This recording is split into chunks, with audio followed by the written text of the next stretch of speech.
Pour développer le tourisme dans le complexe WAPO, les pays concernés sont le Niger, le Bénin, le Togo et le Burkina. Ils sont en concertation à Ouagadougou sous l'égide de l'UMOA, de l'Union européenne et du PNUD. Le ministère de l'Environnement tient à faire de cette rencontre un cadre d'échange pour l'atteinte des objectifs du programme d'appui au parc de l'Entente. Les précisions dans ce reportage de Claudine Bikaba. Le tourisme écologique vu comme un facteur incontournable pour booster le développement durable en Afrique de l'Ouest.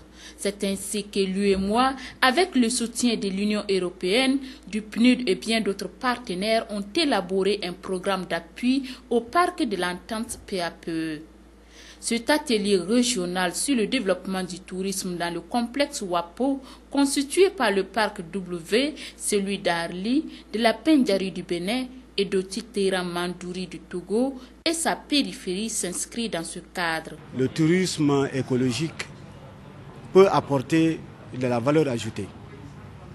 Ça peut apporter des revenus à nos braves paysans et je pense que sa conservation pourrait aussi nous permettre à mieux développer ce secteur-là au profit de nos populations pour l'amélioration de leurs conditions de vie. Le PAPE est cofinancé par l'Union européenne à hauteur de 12,7 milliards de francs CFA pour une durée de 5 ans et le PNUD, lui, intervient dans l'un des volets du programme. Pour nous, c'est vraiment très important de continuer cet appui et ce soutien.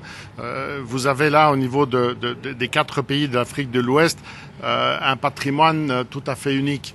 Et il est excessivement important, nous le pensons, et nous voulons soutenir dans ce sens-là. Le PNUD, lui, c'est vraiment la composante gestion des aires protégées. Et nous accompagnons ici les efforts des États dans la perspective de la gestion durable de ce patrimoine.